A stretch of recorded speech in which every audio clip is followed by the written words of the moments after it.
Invité de l'entretien du jour sur Alcara, M. Miaka Oureto, président par intérim du Front populaire ivoirien, le FPI, parti de l'ancien président ivoirien Laurent Gbagbo. M. Oureto, merci d'avoir accepté l'invitation d'Alcara. Madame, c'est plutôt moi qui vous remercie.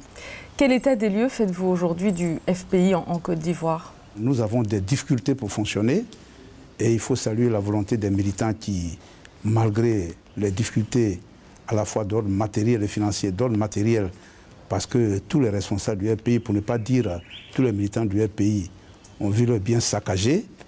Nous avons beaucoup de nos responsables qui ont leur domicile occupé par des gens en armes et qui ont leurs revenus suspendus.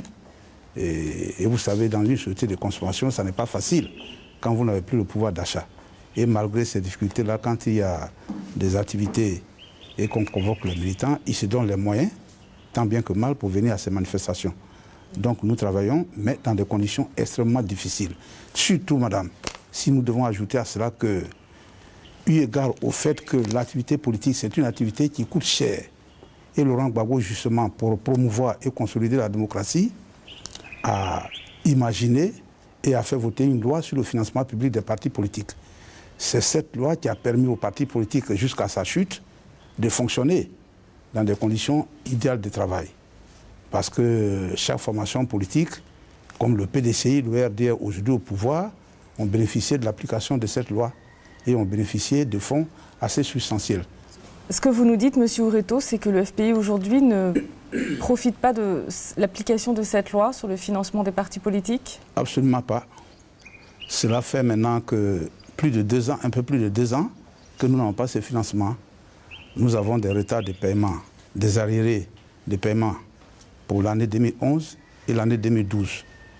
Et nous avons beau crier nos difficultés auprès du pouvoir et du régime actuel, mais il reste sous.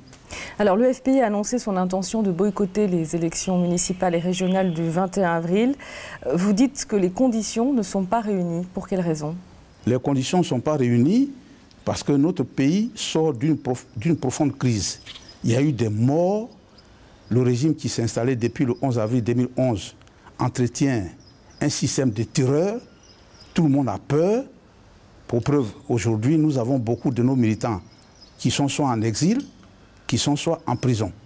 Plus de 500 personnes militants du FPI, membres de la direction comme des militants de base, sont aujourd'hui en prison.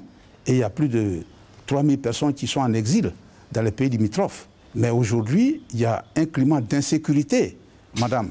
Il n'y a pas plus tard qu'il y a 2 semaines, des hauts responsables de notre administration on a tiré sur eux comme ça à bout portant. Le directeur général de l'école de police, le directeur général de l'ENA, et puis il y a l'épouse, paix à son âme, d'un haut responsable de nos structures publiques qui a été tué froidement. Alors pourtant il y a d'autres partis politiques d'opposition qui ont l'intention de participer à ces élections.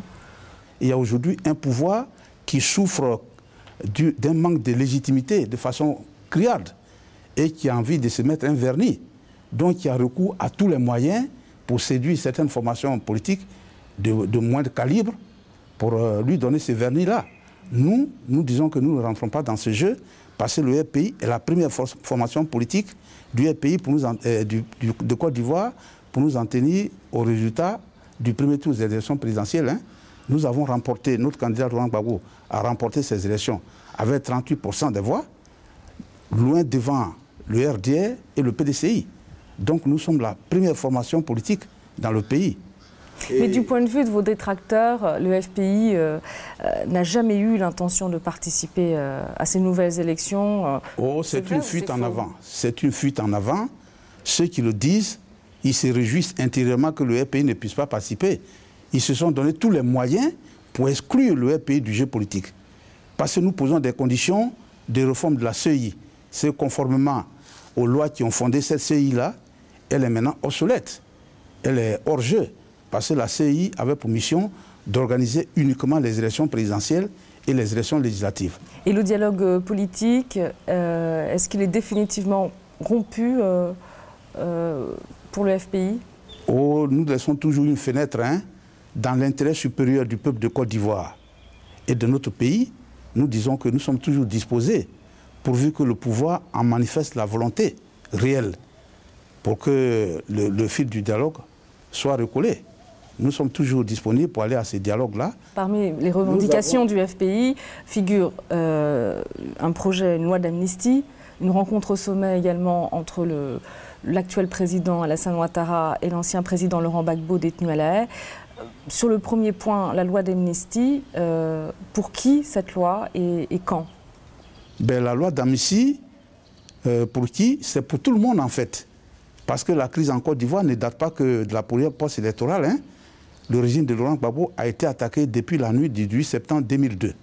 Et même avant cette attaque du 18 septembre 2002, depuis le coup d'État de décembre 1999, il y a une crise en Côte d'Ivoire. Il y a eu des tueries. Et ceux qui ont procédé à ces tueries-là, on les trouve partout dans tous les camps. Donc nous avons dit, pour mettre fin à ce climat de suspicion réciproque, pour ramener la confiance entre les Ivoiriens, il faut une loi d'amnistie générale qui prenne en compte tout le monde, c'est-à-dire toutes les personnes identifiées comme telles dans les deux camps, que ce soit les civils ou les militaires, pour que nous allions vraiment à ces élections sur un même pied d'égalité et vraiment dans l'esprit fraternel et d'amitié. Voilà ce que nous disons. Et voilà comment nous justifions cette loi d'amnistie. Et s'agissant de la rencontre au sommet que vous revendiquez entre Laurent Gbagbo et l'actuel président Alassane Ouattara, comment est-ce qu'il faut interpréter cette demande? Qu'il y ait un geste symbolique fort de la part du président Alassane Ouattara, avec la presse qui serait là pour amplifier l'événement, pour dire que Alassane Ouattara a décidé d'aller rendre visite à son frère Gbagbo qui se trouve en prison à La Haye. Imaginez, madame, ce que cela aurait provoqué comme déclic au niveau de la population ivoirienne. Alors, dans 2 ans, il y a une échéance importante qui se profile. Il s'agit donc de la présidentielle. Est-ce que le FPI se prépare à présenter un candidat et se prépare pour cette échéance importante après les 2 boycotts?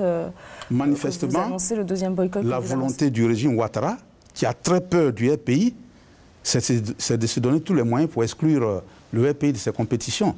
Le FPI dit non, puisque la démocratie, nous avons lutté sur des années, hein, pour amener la démocratie en Côte d'Ivoire. Il n'est pas question qu'on nous exclue du jeu politique de la sorte. Vous, Myaka Oureto, vous pourriez être le candidat du FPI dans 2 ans? Pourquoi pas? Mais je dirais d'une façon générale que le FPI regorge des ressources humaines. Hein. Nous avons des camarades qui sont en prison, des gens qui sont en exil, et puis des responsables de la direction qui sont là. Est-ce que le FPI peut se reconstruire sans Laurent Gbagbo? Le FPI, bien évidemment, la preuve, nous fonctionnons. Hein. Idéologiquement, ce que nous partageons, c'est la même idéologie. Et nous avons un projet de société. Il s'agit d'appliquer ce projet de société. Donc, je pense, et ce que vous dites m'amène à répondre à une préoccupation. Je crois que de façon subtile, le pouvoir aujourd'hui, c'est un peu sa préoccupation. Est-ce que Laurent Gbagbo ne va pas venir encore pour être candidat? Laurent Gbagbo, j'ai eu le plaisir et le privilège de le rencontrer 2 fois à La Haye. Et au cours de nos échanges qui ont duré chacun 3 heures, jamais il n'a eu à dire que moi je vais me présenter, Monsieur Myaka Oureto, président par intérim du Front populaire ivoirien, le FPI, parti de l'ancien président Laurent Gbagbo, merci pour cet entretien. Merci bien, madame. Un entretien que vous pouvez retrouver en intégralité sur notre site internet www.alcaratv.net.